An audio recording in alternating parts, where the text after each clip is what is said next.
أطيعوا الله أطيعوا الرسول وأولي الأمر منكم, from the hadith that we mentioned earlier, who knows himself will know his Lord. What we described last week of an analogy is Lord is a position of a power. So for some people to visualize, because we're visual creation, is the chair. So what Prophet is describing is, if you know yourself you'll know who sits on your chair. So that was the talk from last week, that if we focus on that then it answers many questions and gives us an easy way to do our accounting. So who knows himself will know who's sitting on the chair. So at the end of the night, I got angry at work, I got angry here, I got angry there, I talked sharp with this person, I was aggressive with this, I do. And then right next to it you put down who is sitting on the chair.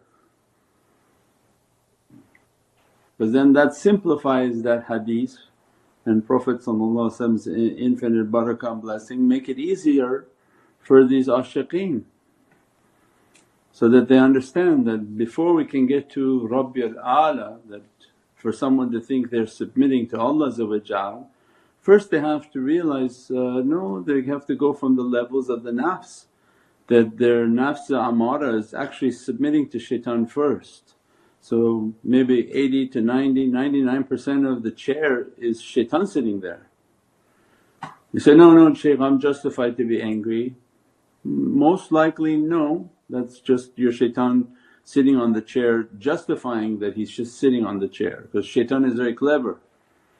So shaitan is not going to sit on the chair and agree that, no, I don't need to be sitting here. He says, I've been here for hundreds of thousands of years, so whatever you tell me I'm going to tell you, no, I have a nice answer for it. So even shaitan will justify why he's sitting on the chair. Then if you rise a little bit above the shaitanic realm, it's going to be the nafs sitting on the chair, and that the shaitan allows, because he becomes partners and they take share of who's going to sit for how long. So only through the practices, meditation, the zikrs, their salah, the wudu, everything that Prophet brought is a weapon to make that chair very hot. And now we come into the great reset. As-salamu alaykum wa rahmatullahi wa barakatuh. This is Shaykh Nurjan. Thank you for watching the video that you're watching. Inshallah, if you're happy with the content and happy with these programs, please support the button below, the programs that we have for our orphanage repairs, our water well, Give the Gift of Life, our mobile food vans. We have now 5 vans: Vancouver, Chicago, Los Angeles, Pakistan. There's many programs that reach thousands of people and rescue foods and give those supplies to people in need. Your support is greatly appreciated. Also, be so kind as to leave loving comments, and please share the stream. Every bit counts. As-salamu alaykum wa rahmatullahi wa barakatuh. Coming in the next few weeks, 2 weeks, less than 2 weeks is Ramadan. They talk about a reset. People talk about being baptized and, oh, they got baptized. The great reset and barakah and blessing Allah gives in Islam is Ramadan, because it takes you from whatever garbage you put upon yourself for 12 months. You come now to, because each is 12 months away from the last Ramadan.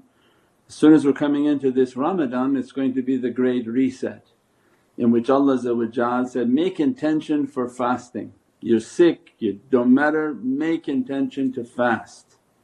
Don't let anything to stop that unless you're extremely ill, and even then make intention to fast and take your medicine and then take some water and do whatever you can to keep whatever part of Ramadan you can, because it's an immense reset in which the chair, that seat of that hadith is going to become so heated shaitan won't sit there. And that's when they describe shaitan is chained in Ramadan. Not all shaitans, Your shaitan, my shaitan, the shaitan of an individual. Otherwise other people's shaitans are not chained because it's Ramadan, they come after you because it's Ramadan. And that's when the person, when they begin to fast, they can understand their nafs and they understand the chair very well. That's a great opportunity for fundraising and charities and all of the Islamic issues, because the chair is then occupied by the rightful owner, the soul. And that's why people become very giving, very charitable, filled with worship, filled with compassion. It's not a coincidence, it's a immense reality. So reflection in Ramadan is very important. Not only you fast with your mouth, but you have to fast with all five senses, so that when we understand we're sitting on the chair is an opportunity on how I can fast while I'm sitting on this chair with my eyes. Not look at things that are not appropriate, at least clean my eyes, wash my eyes, fast with my ears, so that I'm not hearing bad and hearing gossip and hearing bad words and cursing words and all these bad energies that are coming through. So at every level we're trying to open up the reality of fasting. That's the great reset that Ramadan offers to the nation. And as a result of 12 months of shaitan sitting on the chair with the nafs, it becomes purified as soon as you exit Ramadan, as if you're newborn. This is Allah's immense mercy, immense mercy. No other nation has that, because they don't keep a Ramadan, they don't keep their Lent, they don't keep the 30 days of fasting, and Allah would have washed and reset them. As a result, can you imagine, they go year after year after year with the filthy contamination, and shaitan is so seated and like iron he's locked himself into these chairs. And you can see that he's so powerful on these people that the most demonic images they think are nice. So you must have like big shaitan on your chair to think like that. You know, they have these elephants with hands and people with 20 hands, and what do you think this awful looking thing looks like? But when shaitan is on your chair it looks I guess appropriate for some people.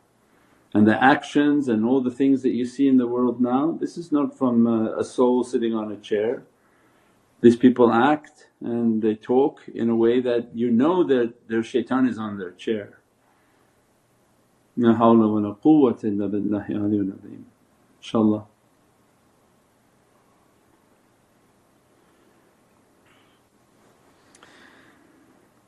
As-salamu alaykum Sayyidi. Wa alaykum salam rahmatullah. Sayyidi, if we are all from the light of Prophet Muhammad, does that mean that his holy soul was the soul to make the covenant on behalf of us all? His holy soul was the what? His holy soul was the soul to make the covenant on behalf of us all. He is the soul that Allah brought into existence and is the covenant of Allah. And every soul is made from that light of Muhammadun Rasulullah Abu Arwah, the father of souls. So it means if that's the source of light that God is going to create from, then everything comes from that light. The true covenant is within that light. The Ark of the Covenant was an imitation. We said before that Nabi Musa and each of the Prophets and their reality are imitations of a Muhammadan reality. So the Muhammadan haqqaiq is the covenant of Allah, is the ahad. And the heart of those whom believe in Muhammadun Rasulullah, then you have to get the Lataif al-Qalb book and realize that the heart is the Ark of the Covenant, the real Ark of the Covenant. Even if they uncover the clay box and whatever they think is in that covenant, it's less important than the real Ark of the Covenant, which is the heart of the believer that has Muhammadun Rasulullah within it, because that's the real. The other one was imitated for the other nations. But when the true authority comes, which is Muhammadun Rasulullah, then the one that has that love in their heart is now capable of opening the covenant of Allah, and that becomes the lataif of qalb when you understand the angels that are holding the heart and all the realities that are going to be emitting from that heart. But its key is Miftah Rahmah, is Muhammadun Rasulullah. So that's why you get lataif qalb, because it's all about the Ark of the Covenant. So people are digging under buildings to get this box with clay tablets from Allah speaking to Sayyidina Musa. And the thing is so powerful, they have such a faith that they think if they get it they'll conquer the earth. No, they're going to conquer the earth because Allah giving them jinn powers, and it had nothing to do with that. And that's just the power of deceit and deception that the Dajjal will have and is authorized by Allah to have. But the true power, more powerful than that, is the one who opens their heart and opens the true covenant of Allah, and that's with the understanding of lataif al-qalb, because those lataif are describing the real covenant of Allah which is upon the heart of the believer. They have to understand the angels, the holy companions, the family of Prophet, and that all the Prophets of Allah and how they open that heart. And this is a key into opening God's heart on the heart of the believer, God's home and kingdom upon the heart of the believer. Those then whom Allah opens His kingdom upon their heart, then there's no comparison with the kingdom of Allah and the kingdom of shaitan. Shaitan's power exists by permission of Allah. So when the kingdom of Allah opens upon the servant, then that's the power in which he has more power than the shaitan, taking from his permission. Izzatullah, Izzat Rasul wa Izzat al-Mu'mineen. So it has immense realities, inshaAllah. As-salamu alaykum Sayyidi. Alaykum as-salam wa rahmatullah. The secret that is inside every insan's soul, unique to themselves, and what exact point must a salik reach where he can reach his secret? This has to be from the meditation book that your secret is in the shaykh. So this is still, we're not clear on what we're trying to reach. You're not reaching a point, you're reaching to be nothing. So you're not reaching like, I'm going to uncover something about myself and therefore I'm going to have all these realities, but it's actually the reverse, in which you're going to connect with the shaykh and be deflated and negated. And as a result of being nothing, what happens to the servant? They become the light of the shaykh, which then becomes the light of their shaykh, all the way up to the light of Muhammadun Rasulullah specific to that individual. That their Muhammadan light will look into their heart at that time when they reach their annihilation and their nothingness. What happens in your nothingness? So as we described so many times in other talks, it's in the meditation book. As much as you're something in this dunya, you didn't reach to the reality of your akhirah. So then they're going to deflate the person, collapse them only by the power of muraqabah, in which so much heat comes to them, so much energy comes to them, it completely burns their matter into a liquid state. Otherwise how else are you going to bring matter down except by heat? But if this comes down, then your reality and your soul reality begins to manifest. That can never manifest until the physicality is melted. So it's not the physicality going and seeking and reading a book and reading this awrad and doing this awrad and then opening something, because now that physicality is even stronger thinking it knows something. So the physicality in the path is actually to be nothing, to be strong in the connection with the shaykh, to annihilate yourself into nothingness, burning in that light and that heat like the moth to the flame. So you'll find it in all the poetry and all the naat. Abida Parvan, I think it's not her but she's reading from those naat. The Chiragh, what the one we recite, it gives the whole spiritual path in one naat. that come and drink from their nectar, the nectar of these realities that the shaykhs are teaching. Then he said, why you want to drink from it, why don't you be from it? Means don't just come look at us, join and be a student in the path. And then once you understood that you have to be a student, you're like a moth now and you're enticed by this Divinely flame. But what does the moth realize? Is not going to find a secret on how to be a dragon and a butterfly. The moth realizes its only opening is to enter that fire and burn. So that's not a path many people will do. They won't take and move into the flame. They say, no, make this moth appear like a dragon for people, make them to be impressed by me. Or another analogy is the seed. Everybody likes to be a talking seed. But it's not about being a seed, it's about being a seed planted into a soil of nothing. As the soil is eating up the seed, soon a plant will appear. That plant is something completely different than the seed. But the seed can't say, okay, well give me my secret, how am I going to be able to talk and understand all these realities? No, the secret is actually the seed has to be willing to enter the soil and be annihilated. And the soil will begin to sort of take apart, decompose the seed into nothingness, and with their zikr, the meditation, all that spiritual energy, then in the state of nothingness Allah will bring something new and it won't look anything like that seed. And that's the importance. So it's not about, give me an aura to read, which books can I read. You're reading the books to understand the curriculum of the shaykh and this specific path of how to meditate, contemplate, to be nothing. If I'm nothing then it's in the ocean of Muhammadun Rasulullah, then it's opening the heart of Muhammadun Rasulullah, it's opening the heart of Holy Qur'an. So all of them and all the qudra and the angelic energies, all of this is based on to achieve that reality, inshaAllah.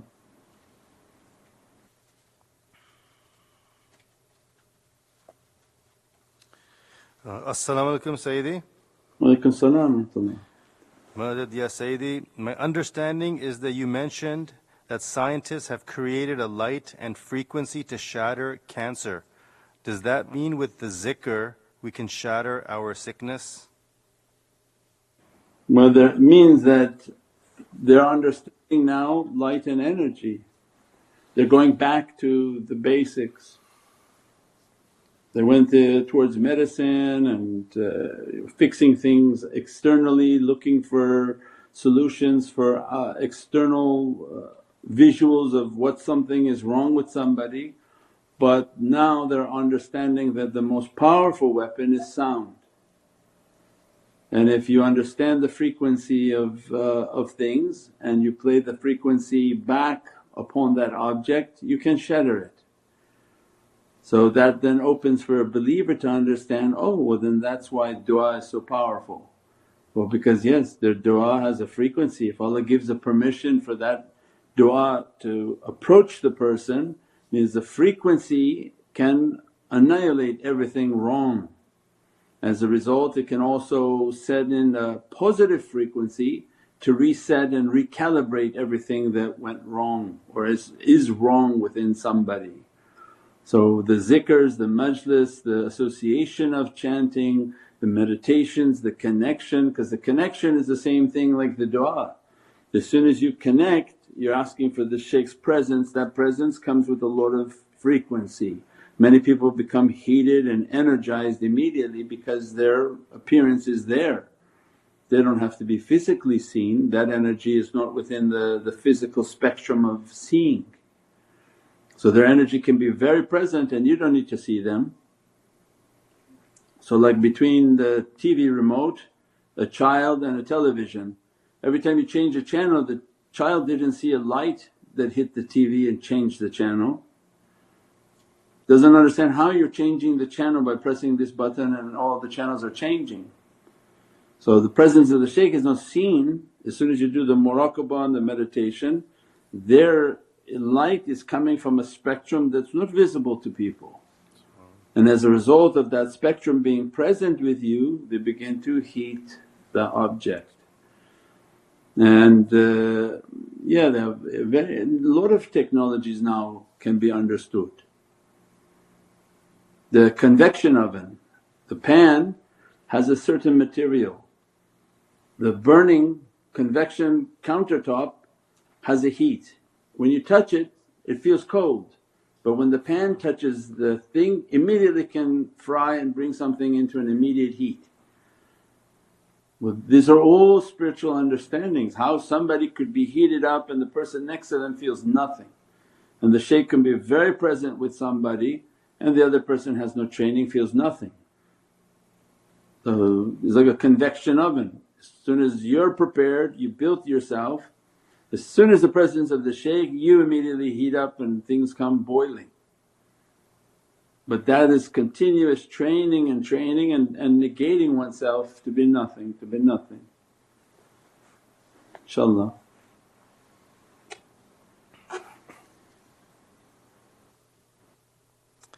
As-salamu alaykum Sayyidi. Wa alaykum salam. Three-part question. How do we get back the chair of honor when we catch the nafs sitting at a determinate moment, and what is the role of the unwanted inhabitants that we may have picked up from pagan practices before tariqah in the chair dynamic? And Sayyidi, if a bad jinn has been hanging with us for a long time, can he sit on the chair and affect our health, physical, mental, emotional? Sure. As soon as you had a bad jinn, he's occupying that chair. Otherwise why would he want to be with you? He doesn't occupy you because of your attractiveness, he's there to sit on the chair, because for them they don't have a visible chair, right? Because the human is a physicality and they want to drive that physicality like a car. So anybody dealing with the spirits and these different entities, if they come in contact with somebody and attach themselves to that person, means that they're on the seat, making them insane and schizophrenic and or bipolar. Every type of psychological description can be described by one of those beings. Just imagine, it has a personality and it entered into the person and has free rein on the chair. It sits in there and speaks Urdu. It sits on there and begins to recite Qur'an, but you can't recite Qur'an. It sits on there and begin to tell you all sorts of things and make you act all sorts of different personalities. So yeah, that's very much Islamic spirituality, to understand that. Western psychology doesn't understand any of these things, doesn't believe in any of these things, so they just say, oh just do this. But Islamic spirituality explains a lot of these practices, a lot of these realities. So it's very much important to do the practice again, like the meditation book, make your connection, do your awrad, do your zikrs, and that's everything. You have to get the energy book, you have to get the meditation book, you have to do those practices, not just sort of ask the questions that how do we do, how do we do. It's the same thing, always the same thing, just go back to the energy book. You have to be studying the energy, you have to be doing the practices, you have to be doing the meditation and making your madad, making your awrads and your recitations, because those are the weapons that heat up the chair so that shaitan has to jump off, the nafs has to jump off, and then only the soul can sit on that reality.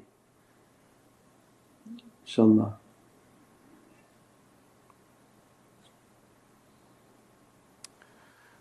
As-salamu alaykum Sayyidi.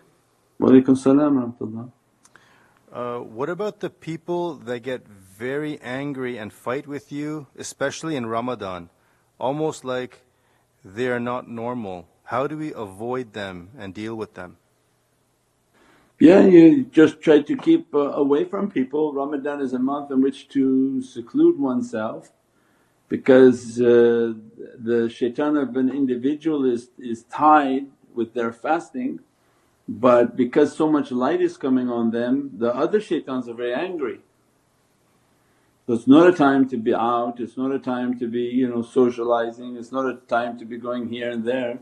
So it's best to keep oneself secluded, to do your work with little as possible interaction with people, and it's a time for seclusion and to seclude oneself and reverse your schedules if you can, so that you're busy at night and doing your fasting and reading and meditating and relaxing in the day, so that you can achieve what you need to achieve. But definitely the light will agitate everyone else and everyone other than a fasting person, because their devils are very angry by that light and by that energy, inshaAllah.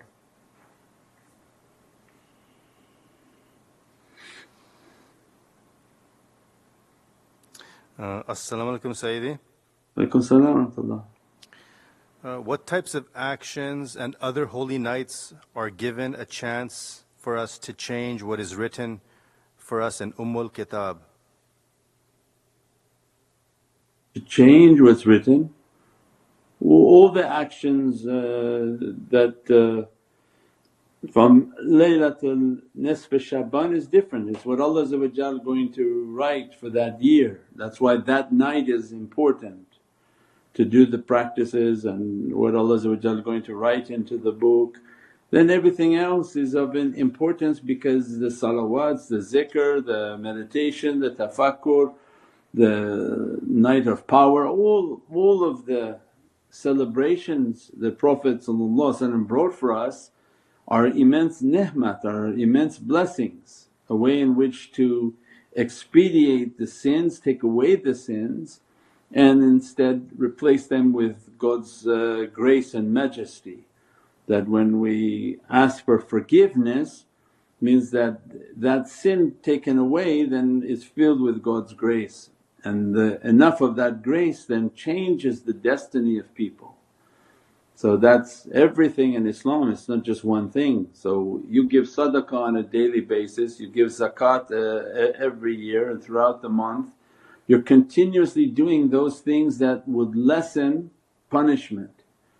So daily sadaqah, when people give a daily sadaqah, it lessens a punishment.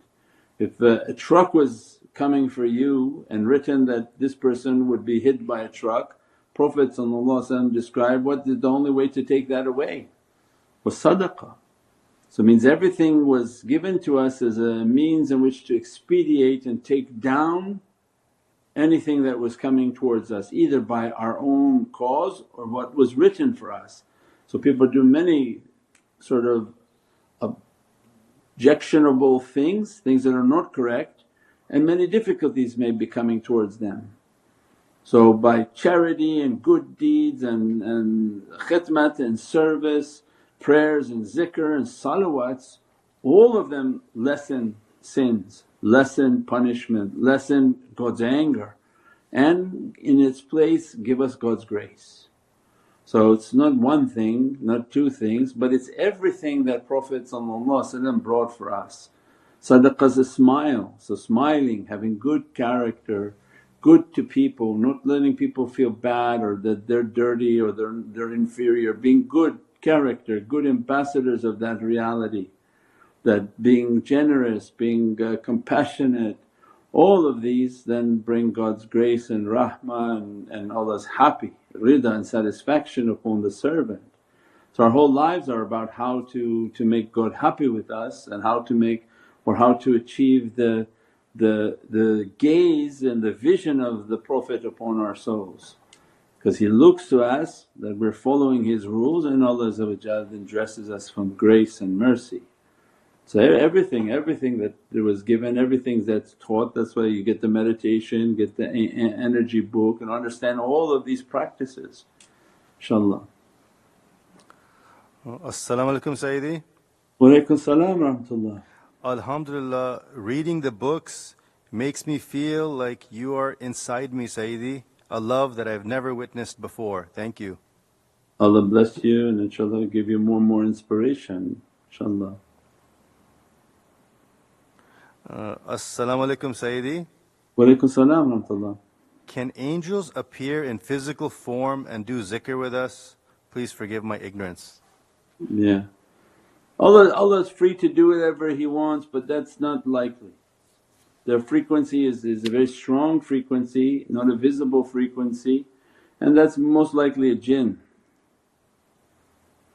So the angels they don't intervene and they don't interfere. They are more fearful than the jinn world. The jinn world they don't care about anything if they want. So imagine now the human, you go to the masjid, anyone in the masjid by virtue of just being in a masjid, anyone in the masjid can bother you. You can't say, oh I was in the masjid, I don't know how that happened. No, anyone in the masjid will bother you, come up, tell you and agitate you, may try to hustle you, steal from you, con you, every kind of possible imagination you have, it will happen in the masjid. It even happens in Masjid Nabawi in Madinatul Munawwara, it happens right in front of the Kaaba. The other, I got an accident, I have no money for my bus to go home, please give me 500 riyal. You say, oh how could it happen? No, that's their business, that's what they do there. Shaitan was in paradise fooling Sayyidina Adam, so why you're not going to go somewhere that can fool you? So when you understand that, say, yeah, it happened everywhere, these types of things. So you have to just be aware. Now angels, why would they begin to manifest? When they play a background role and they don't interfere, unless it's specific guidance that has to come and give them isharat and give them a specific guidance. It can come by khatir in which they connect their hearts and they visualize. For them to manifest physically, highly unlikely, can't say never because that's in Allah's hands. What Allah wants to do with His servant Allah does. Likelihood is that these are jinn just playing with people and making mischief. Because if they do that enough then people will say, oh I don't need a guide, I have an angel coming. And that may be a way in which to take somebody away from the shaykh. So we've described many times before that people came and said, oh no I'm being inspired by Imam Ali. And I said, no you're not being inspired by Imam Ali because Imam Ali wouldn't take you away from training with us. You're being inspired by shaitan. And the person went and harmed themselves because that's not how it works, right? So Imam Ali wouldn't come to somebody and say, leave guidance and tarbiyah which is the way of Prophet and come sit with me alone. No, you have to be with a physical shaykh and you have to have a physical connection. So spirituality without a physical connection is almost certainly a calamity because you don't know who you're seeing and you're not really clear on what you're seeing, and that's when hallucination and delusion and all sorts of dangerous manifestations can happen. That's why it's wajibut taqleed. In Ahlul Sunnah it's wajib to taqleed, to follow. So you have to follow a living shaykh, somebody that's physical world, he's physically there, I can email and get an answer physically. Now if he can meet me spiritually in the spiritual realm then even better, so then he's a spiritual guide also. But to leave the sharia and say, now I'm just following a spiritual inspiration, that could be all over the place and not allowed, not highly disliked, inshaAllah. As-salamu alaykum Sayyidi. Wa alaykum salam wa rahmatullah. Is it then recommended to call upon the names of angels for madad? Huh? Why would it be recommended to call upon the names of angels for madad? You have to connect with the shaykh. What are you going to do by calling upon the names of angels? You can call any name you want, but does that mean that you don't make your madad? And then what I just described for the whole 10 minutes is that your connection has to be with the shaykh, and that you have to make sure that your madad is really strong with the shaykh before you start to hallucinate that I'm connecting with Sayyidina Jibreel, Sayyidina Mika'eel, Sayyidina Isra'il, Sayyidina Israfil. You can call for their barakah of the du'a by mentioning the names of pious people, Allah send tanzil rahmah. But to make madad in the sense, I'm going to sit and ask for Sayyidina Jibreel salam and that's it, you're going to be lost. So you have to make your connection with the shaykh. That's the importance of the whole talk. That's why you have to get the meditation book. So the meditation book teaches you have to make your connection. With the madad you made your connection, then you go into understandings of the angels and ask for inspirations and in the levels of the heart and understanding Sayyidina Jibreel and the level of the qalb. But this is with the madad of your shaykh being taught the knowledges of the angel. But to cut everyone out, say, I'm now connecting with this angel, the angel is not interested at all in connecting with anyone because he doesn't break the adab of the tariqah either. So you have to remember, like we said, in a physical world that Allah is giving a command to Prophet. Prophet is telling the person, you follow this guide. That's it, that's the command. Now you think the angel will break the command of everyone and come whisper to you, hey, how about you connect with me directly? And broke the whole chain of command of everything that Prophet established. For what? Why would they do that? They have absolutely no interest in doing that. Because that's when your nafs thinks that you're so special that no, they are coming to me. Why? Why would they want to do that? Because there's a chain of command. So their world is seen, we just don't see them. So in their seen world they're walking over to that person in the presence of Prophet and looking and saying, what are you doing there? This person has a guide, this guide will take them to where they have to go. So they don't want to do something to separate them from guidance and from the whole chain of guidance and open up the delusional world in which you can't see who's teaching you and you don't know what they're teaching you and you didn't establish your foundation of belief. When you follow the shaykh, he's going to give you your foundation of belief. You look at him and say, look, oh he has a beard. You're not going to see angel with beard. Then, oh look he has a siwak. You're not going to see angel come with siwak, he's not going to be following those, he's in the world of light. And then, oh look the shaykh when he washes like this and he prays these 2 rakats, then he prays this fard, then he prays this sunnah. Then as he's talking he gives all of this. He's also teaching the student all the sharia, all of the Islamic issues, then the issues of iman, then the issues of maqam al-ihsan. But when you cut all that out, the angels are not going to teach things like that. You won't even see those inside the angels or attributes of the angels. So no, it has to be through the physical to learn people's Islam, to have the perfection of their Islam. They accompany the shaykhs through the teaching so that to understand in Islamic issues how do they function, how do they talk, how do they operate, so that their Islam becomes solid, their religious aqeedah is solid, and that they follow Islamic law and jurisprudence so that they're not fasiq, they're not hypocrites and they're not fake. Because the danger one is one whom says he's something and inside is very corrupt and does anything they want but outside they have this thing. So very dangerous. So you see a lot of these fasiq ones, I'm seeing so many on TikTok, they look weird, they have weird hair, they look men who look like women, they're doing all sorts of weird things, people coming up and trying to touch their feet and babajis and all these things. It's not anything to do with haqqaiqs. Naqshbandiyat al-Aliyah is a strong adherence to Islamic law and their only miracle and the most powerful miracle is knowledge. So they have an immense ocean of spiritual knowledges at their disposal and any other type of showmanship is not allowed where people make just like a carnival, and you make the religion like a carnival, then you're going to have a Prophet, you're going to have a difficulty with Prophet. So they want it to be strong, they want it to be serious, they want it to be heavy duty. You're talking about the kingdom of Allah, not a side circus in a barnyard somewhere. So it has to be very strong, inshaAllah. As-salamu alaykum Sayyidi. Wa alaykum as-salam wa rahmatullah. Regarding being of service, If we do service but don't take pictures and send, is it okay? Sure, yeah.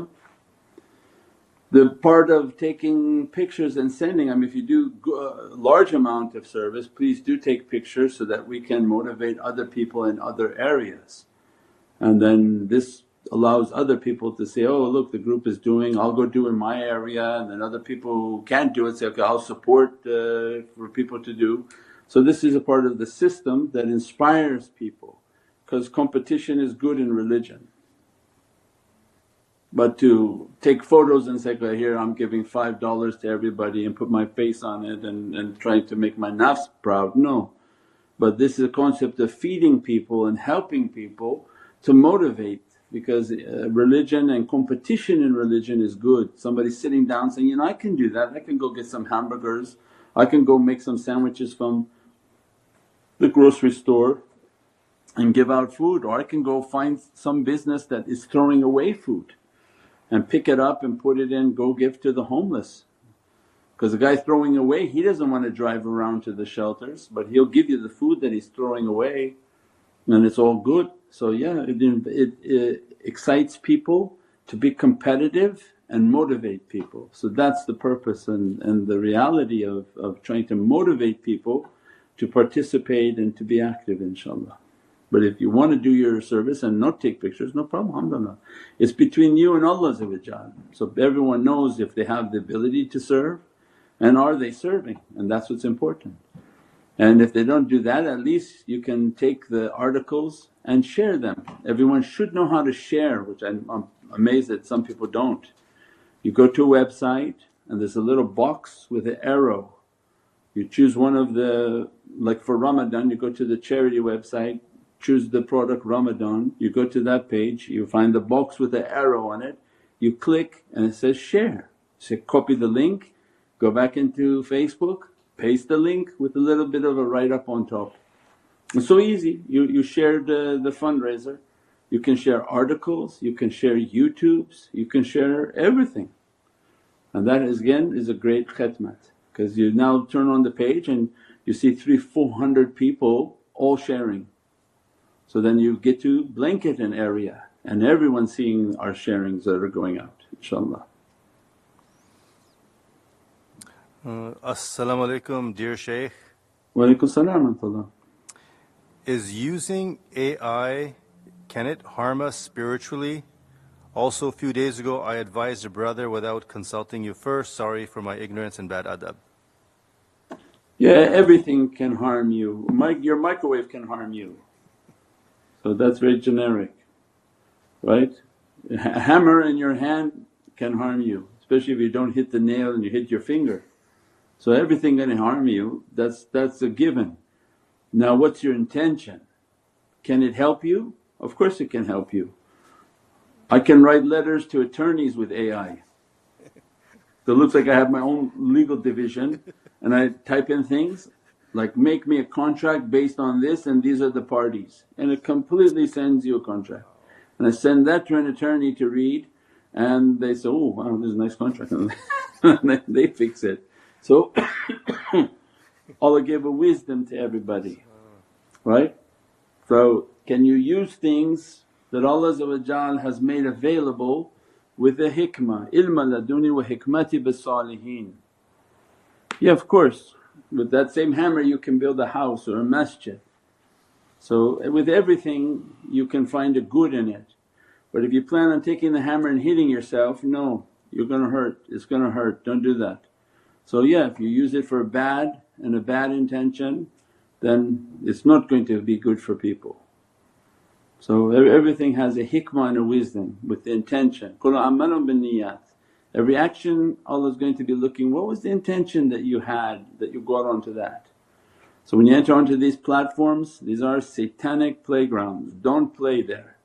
Don't make a profile with your name and your family picture, and just make a profile under the Sufi meditation and pick a picture of the shaykh and post nice appropriate articles from your shaykh's site, and that's it.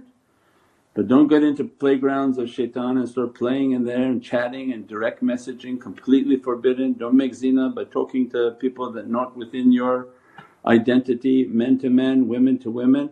And even that you have to be careful, because there are all these kids in Southeast Asia posing as women so that they can chat with women. So even that very dangerous. So they put a profile picture and pretend they're somebody and they're not that person. So all of that is just the devil's playground. So for us it's just take your articles, post them and put them all over social media and get out of there, inshaAllah. As-salamu alaykum Sayyidi. Wa alaykum salam wa rahmatullah. Sayyidi, I don't know so much Sharia rules. Because of this I confuse in some matters between right and wrong, or it's according to Sharia or not. Should I learn Sharia?